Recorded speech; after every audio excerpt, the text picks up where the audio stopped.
Sup? Yep, that's my intro. Hey guys, welcome back. Thanks for watching. If you haven't already, like, subscribe the video.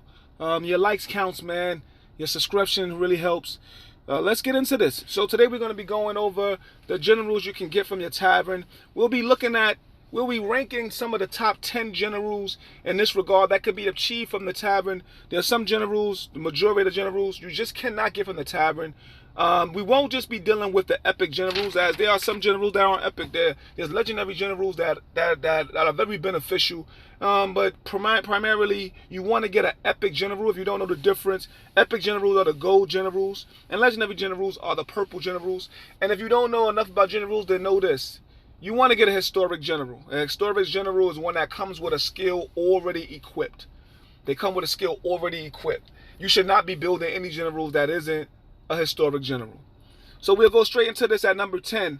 At number 10, we have a tie between Queen Jindiak and Amir Tamur.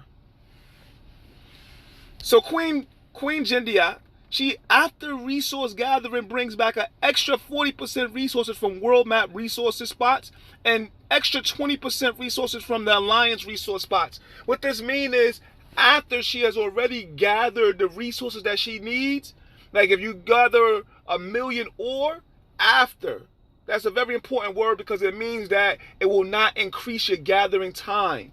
So if she brings back 1,000,000 from that spot, she'll actually come back with 1.4 million. This is very, very important, as it saves on how much resource gathering you literally have to do. And Amir Tamur, he has a troop load of 100%.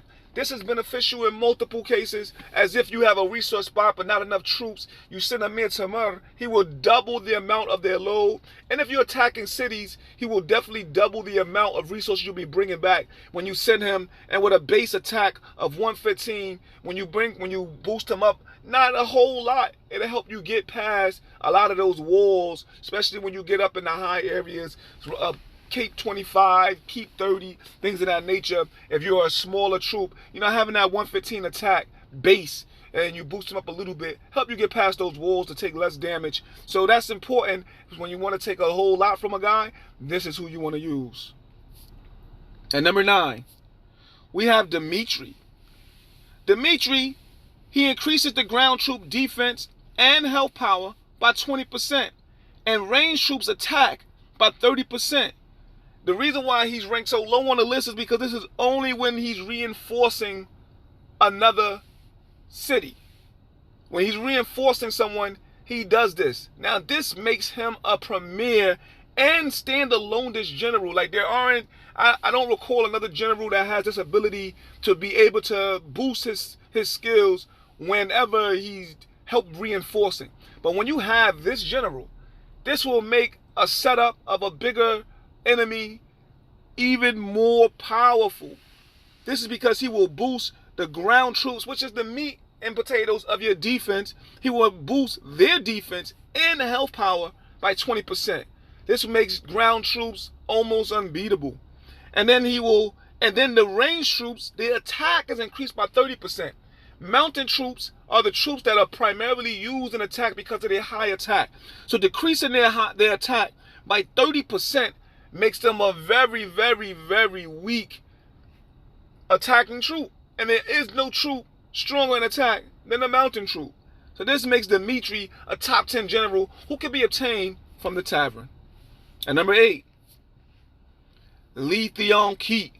Lithion Keat, he is a trap general. So if you're going to use traps on your city, this guy, he will increase the triggering rate of traps by 60%. Some of you guys, you attack cities and there's no troops in there, yet you still get wounded. Imagine if those wounded were dead. This would really, really frustrate you. This guy, Lithion Keat, when you put him on your wall as a defense general, he increases the trap triggering rate by 60%. And the defense, and and the range troops attack and defense by 30%. That is a very, very high number. This means when a guy is attacking you, and he's sending, of course, the majority of his attacking army is going to be mounted troops, you will be picking those mounted troops off. At number 7, we have Trajan. Trajan, he increases your ground troops attack and defense by 15%, as well as ground troop health power by 20%. This is when he's leading the army. This means that you will primarily be using him to do an attack. Not that he's only good in that case. If you put him on a wall, these same benefits definitely do kick in. It means he could be a little bit more versatile as a war general, as well as an attacking general. And the reason what makes him beneficial is because ground troops are primarily the troops that protect the ranged troops and give them enough time to tank out the mounted troops. So you increase their attack and their defense by 15%. This makes them harder to kill, and they do a little bit more damage to the mounted troops, giving your ranged troops less to have to kill. And then on top of that, he increased their health power as well by 20%, which is a very good number. He also has a 120 defense, which if you look through all of the Tavern Generals, there is no general that has higher than a 119 in attack or defense. There are 2 generals that have a 125 in politics and 1 general that has a 120 in politics, but there are no general that have any attack or defense of 120 or higher other than Trajan, and that's why he's on the list. At number 6, we have Jurong. Jurong increases ranged troop attack by 35% when the general is leading the army. This makes Jurong a premier mounted killer. He will increase your ranged troops attack by 35%. He has a 112 defense base and a 105, which is pretty low, but good enough to help him in his cause, as the ranged troops doesn't really have a very high defense to start with. But what you need them to do is take out the range as soon as possible. Also, you have, for if you can't get him, Entendre will be a good backup general instead. He increases also the range troops by 35%. You would think, well, why don't I just use Entendre? You know, but basically when we're dealing with generals, you want to focus on the attack and defense when you're going to use them to be attacking cities. And the 112 and 105 from its attack and its defense is just much better. But not only that, there's a special reason why you want to go with an epic hero over a legendary hero, which we'll get into in a little while. At number 5, Washington. Washington is a boss-killing general. He also can help you attack cities, as your mounted troops is your primary mode of attack, and he increases mounted troops attack by 35%. As I mentioned, this is very beneficial for the range. It is even more so beneficial for your mounted troops. Now, if you can't get Washington, a good alternative general would be Zhang Yu. Did I say that right? I probably didn't. But let's go with it. Zhang Yu, he'll be a good backup if you can't use Washington, or maybe even have both of them if you want to have multiple boss-killing generals.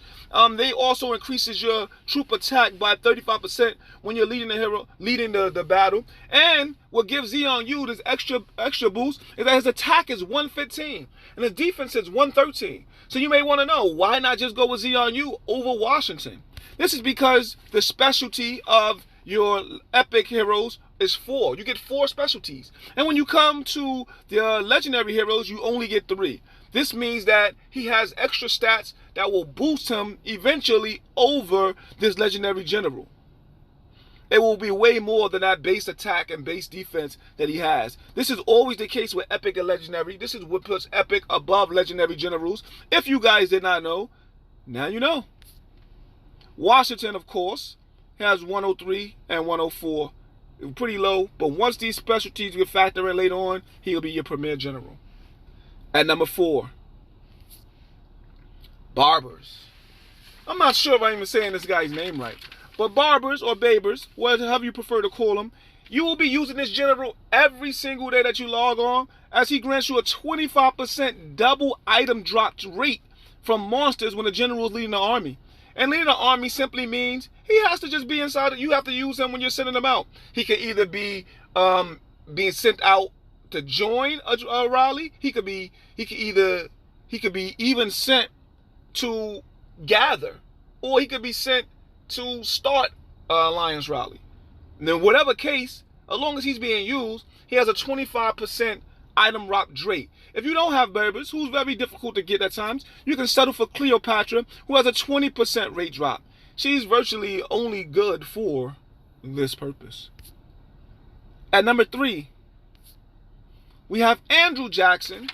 Andrew Jackson is a city-hitting general. He reduces the enemy ranged troops' attack by 20% and mounted troop health power by 20%. What this effectively does is it gives your mounted troops a bit more staying power, as they'll be attacking the ground troop, which doesn't really hit that hard, and be trying to duck from their range troops. And if their range troops isn't hitting as hard as they normally do, which isn't too hard to begin with, this will give your mounted troops more time to be able to just decimate the ground troops before decimating the range troops, and also the mounted troops on the other side. He does have a low base stats with 102 attack and 103 defense. However, with this, he can still be boosted up. He's a little faster with a 116 leadership ability. At number 2, we have Edward the Black Prince. So Edward the Black Prince is a counter general.